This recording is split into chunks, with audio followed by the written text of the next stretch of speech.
Hello mga ka-DIY, welcome back to our YouTube channel. So for today, babalikan lang natin yung ating modified sine wave inverter na 400 watts. Kasi baka mamaya may ka-DIY tayong bumili dahil nga shinare natin tong inverter na to. So di ba naging problema nga dito is pagbukas mo, on kaagad yung kanyang cooling fan which is medyo malakas. Kasi nga, ipakita ko sa inyo, buksan natin yung 4 na tornilyo. So pag nabuksan nyo yan, pwede na nating hugutin yung takip na cover. So ayan no, nakita nyo, 40mm to pero medyo makapal. So mas malakas siya compared dun sa ginagamit ko na cooling fan. At isa pa, hindi siya automatic kasi nga, buhay kaagad basta may supply ka dito. Hindi siya nag-auto on off yung ating cooling fan. Depende sa temperature. So yun lang naman yung nakita kong drawbacks dito. Bukod dun, modified sine wave siya. Pero mura kasi siya mga ka-DIY. 800 lang to mga ka-DIY, kaya goods lang yun sa presyo niya. Yung cooling fan lang talaga yung trouble natin kasi sayang din kapag naka-idle or mababa lang naman yung sinaksak mo dito, halimbawa ilaw lang, medyo maingay mga ka-DIY. So gawan natin ng solusyon yon. Tapos ayan, ipakita ko na rin sa inyo yung internals niya. Maganda naman yung pagkakabuild sa kanya, malinis. Mukhang bago na rin yung design ng PCB niya kasi maliit lang, tsaka halos lahat SMD na rin mga ka-DIY. So goods no, tapos may LED nga dyan, tsaka USB. So paano ba? Kung makikita natin, ito yung cooling fan, hugutin lang natin yan. Ayan, ngayon ito ang lalagyan natin ng automatic on-off switch gamit ang bimetal thermal switch. Ayan. So ito, nagamit ko na rin to sa mga dating video. So ito ay switch kapag na-reach niya yung yung nakalagay na temperature nito, kagaya nito ay 40 degrees. Hindi nyo ba di lang kita no mga ka-DIY? Ay, may mag-ahay nga pala mga ka-DIY. Hello mga ka-DIY, subscribe! Oh, ayan na, baka hindi pa kayo nakasubscribe. Ilang beses na kayo pinapasubscribe ni Kid DIY. Subscribe na kayo mga ka-DIY para sa more DIY videos. So ayan, ito, yung switch na to nag-activate kapag nakaramdam na siya ng 40 degrees. Kumbaga naka-off siya. Pero once uminit siya at naka-receive siya ng 40 degrees sa paligid niya, mag-o-on yung switch na to. So, ang ibig sabihin nun, ikakabit natin siya dito, puputulin natin yung isang linya, tapos i-connect natin siya, isi-series lang natin.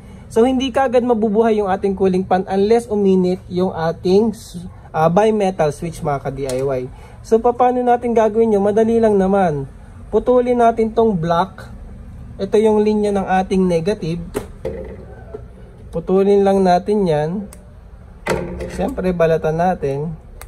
Tapos isi-series lang natin yung switch dito mga ka-DIY. So ito. Tapos gamit na rin tayo ng ito para at least may cover. Heat shrink wrap, ay shrink tube. Ayan. Tapos ayan, i-connect lang natin dito yung ating bimetal switch. Dati ko na itong ginagamit mga ka-DIY, kaso mga lumang video na yon, yung mga portable power station na ginagawa ko dati, na yung automatic cooling. Ganito rin yung setup nun mga ka-DIY, naka-series lang na bimetal switch. So ayan. So hihinangin nyo lang yung connection na yan mga ka-DIY. Kagaya nga nito, hindi ko pala napindot yung record.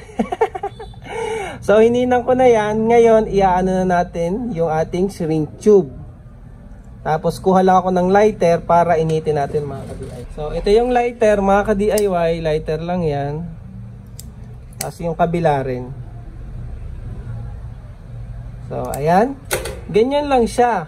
Tapos, pwede na nating ibalik yung cooling fan doon sa kanyang connector. Ayun, ito. Dito mga ka-DIY, ibalik na natin yung connector ng cooling fan. So, ayan, shoot na ulit siya doon. Tapos, yung ating switch ay idikit lang natin dito sa aluminum casing niya. Kasi umiinit naman yan eh. Ngayon, kung meron kayong thermal glue, mas maganda. Pero kung wala, kahit siguro i-tape nyo lang. Pero meron naman ako ditong thermal glue. So, idikit lang natin yan dyan. Pero kung wala, kahit i-glue nyo lang, ay, i-ano nyo lang yan dyan mga ka-DIY, tape. Basta i-fix nyo lang siya. Tsaka, ayun, mas maganda thermal glue para at least yung init matatransfer sa kanya, mararamdaman niya kapag uminit na yung mga MOSFET natin, mag-o-on na yung ating cooling fan mga ka-DIY. So ganyan yung magiging itsura niya. Ngayon, takpan na natin. Pero hindi pa yung tuyo ha. Hayaan ko lang siya matuyo. Pero para lang makita nyo. Testingin natin kagad mga ka-DIY.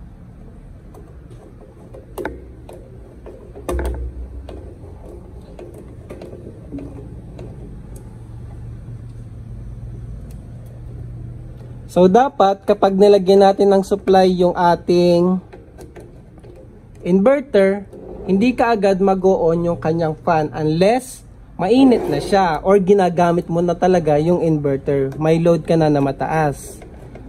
So hanggat hindi niya nare-reach yung 40 degrees dahil nga yun yung thermal switch ng ating bimetal switch, yung temperature limit. So hindi siya dapat mag-o-on. So, try natin na. Kuha lang ako ng battery para matesting natin mga ka-DIY.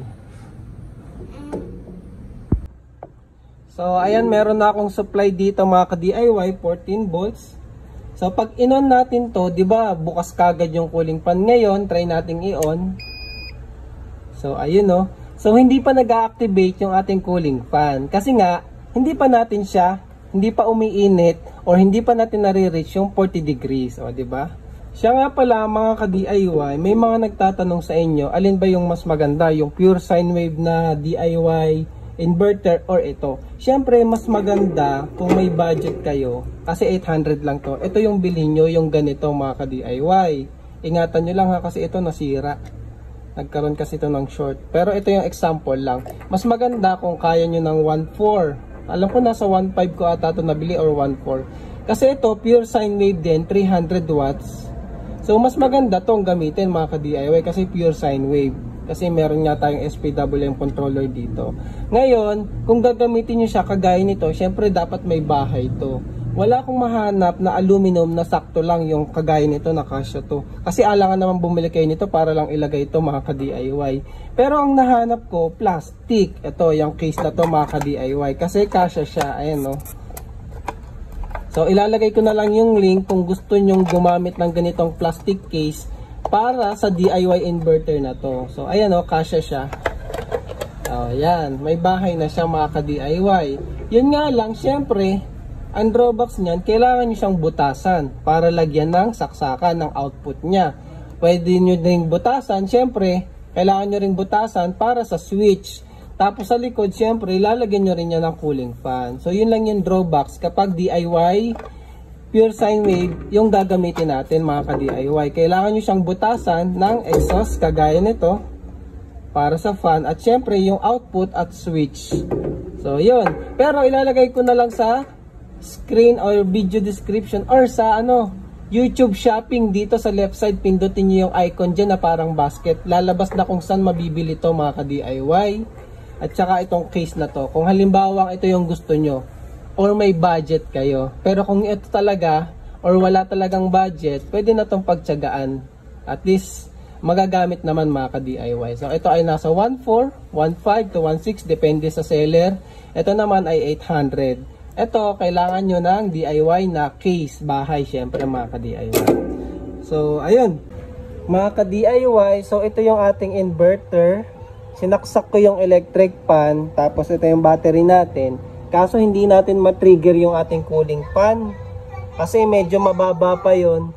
Hindi pa umiinit yung ating mga MOSFET dito. So try na lang natin painitan yung bimetal switch gamit to.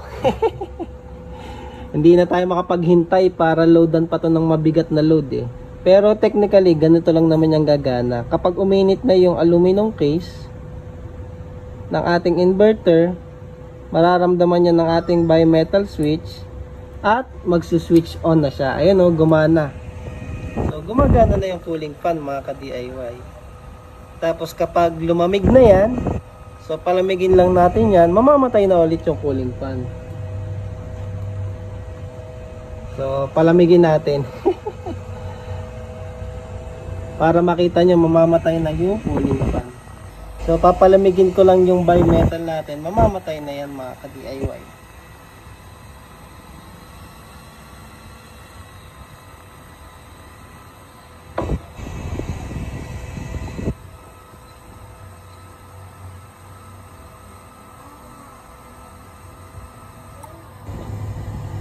So, ayan.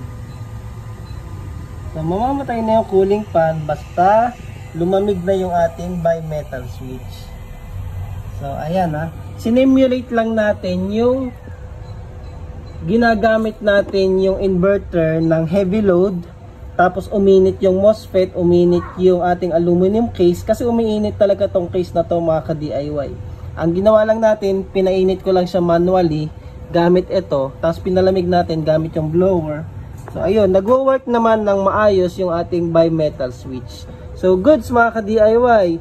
So yun lang para sa video na to. Check nyo na lang kung gusto nyo tong bilhin andito sa YouTube Shopping, o kung gusto nyo naman itong ating pure sine wave inverter, gawan nyo na lang ng DIY case mga ka-DIY. Hindi ko na ginawan kasi nga sira naman to eh. Wala talaga akong on hand na ganito mga ka-DIY. So pinakita ko na lang yung case sa inyo para kung gusto nyo gawin, yun na lang yung gamitin nyo mga ka-DIY. So yun lang para sa video na to. Maraming salamat and thank you for watching.